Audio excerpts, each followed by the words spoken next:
Following the Battle of Endor, Thrawn focused his attention on securing and defending the Empire of the Hand, while the remnants of Palpatine's government scrambled to defend against the rebels, which soon established themselves as the New Republic. Fortunately for Thrawn, they were unaware that Demetrius Zarin had been replaced as the 12th Grand Admiral, which meant no one was searching for the Chiss Imperial. During his time away from the Galactic Core, Thrawn's forces battled the Ruvi Imperium, who'd been making advances into Chiss space. Meanwhile, the Empire, which had lost 3/4 of their former territories, were now largely under the command of YSANNE ISARD, who kept in contact with Thrawn, though he did not trust her to rule the Empire. And as the New Republic continued to win victories, more and more ships were being transferred out of Thrawn's command to aid in the war effort. Despite the chaos in the galaxy, the Grand Admiral never forgot the real threat waiting from the far outsiders, and so continued his work to defend against their impending invasion. Part of this mission involved recruiting worthy officers, such as SOONTIR,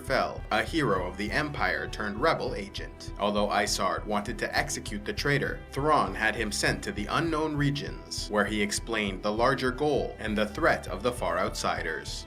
Seeing the seriousness of the situation, and that Thrawn was a non-oppressive yet also highly intelligent ruler, he was swayed to join the Empire of the Hand. In 8 ABY, Thrawn at last defeated the outlaw Nuso Esfa, who died in the Battle of Quethold, and while the Grand Admiral's efforts were successful in securing his own territories, the Empire itself was at the point of collapse. On Coruscant, ISARD had been ousted from power, and the remaining Moffs squabbled amongst themselves. It was at this point that Grand Admiral Thrawn returned to the known regions of the galaxy, leaving his forces behind to defend the Empire of the Hand, while using his sway as Grand Admiral to summon what support he could from the remaining agents and strongholds of the Empire. Thrawn personally took command of the Star Destroyer Chimera, with Gilad Pellaeon as his first officer. Some in the ruling council also gave their support, sending him a small fleet, but most Moffs hoarded their resources and sent nothing. In addition, many that did come to support Thrawn did so in order to use him as a puppet, but Thrawn proved both strategically brilliant and politically astute, able to slowly gain the support of a large portion of the Empire, winning a number of victories against the New Republic through his campaign in the Outer Rim, and even gaining the allegiance of the influential Dasta family, who held the largest private military in the fleet. Part of Thrawn's success revolved around his continued study and appreciation of art, which informed his strategic thinking as he interacted with the various species of the galaxy.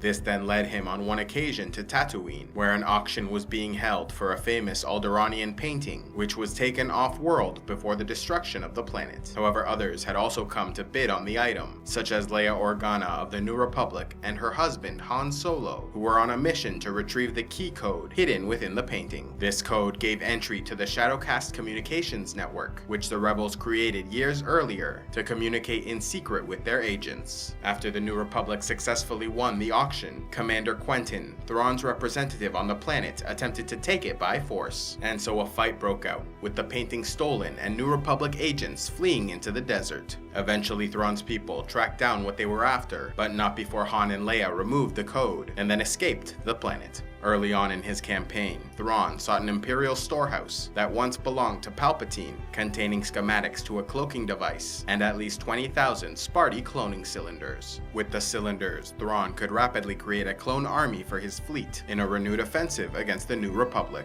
In order to prevent clone madness, a disease in which clones were driven to insanity by prolonged exposure to the Force, Thrawn had beings known as the Salamiri, which he'd discovered many years earlier, learning that they possessed a natural ability to suppress the Force around them. After a number of victories against the New Republic, and with his support amongst the remaining factions of the Empire increasing, Thrawn found the storehouse on the planet of Wayland. However, what he did not expect to find was the clone of Joruus C'baoth, who had used his Force powers to become the ruler of the local population, often tapping into his abilities to control their actions directly. The Grand Admiral saw almost immediately that he was suffering from clone madness, but felt a powerful Jedi could prove useful to his efforts, and so made a deal with C'baoth, requesting the use of his abilities, such as battle meditation, in exchange for finding Luke Skywalker along with his pregnant sister Leia, whose children would likely inherit Force capabilities. In this way, C'baoth could start a new Jedi Order, which he would personally lead and shape.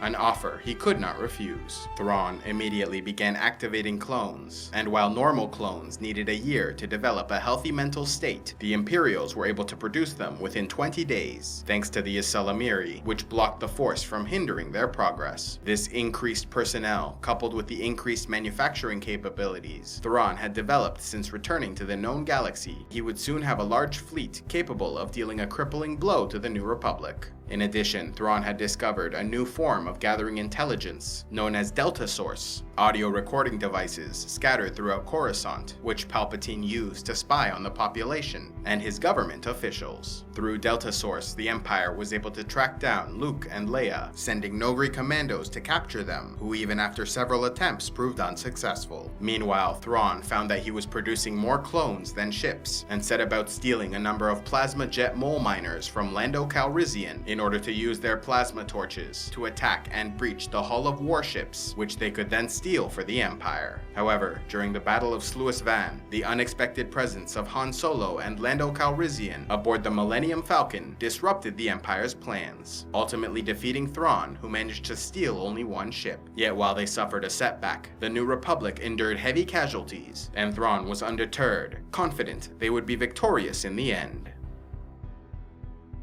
A special thanks to all those who contribute to CivilizationEx, like Samey the Fair Budhag, Skipalux the Unbroken, and Caesar the Salad. If you would like to help CivilizationEx, click on the Patreon link, and please be sure to like and subscribe, and click on the links to see more.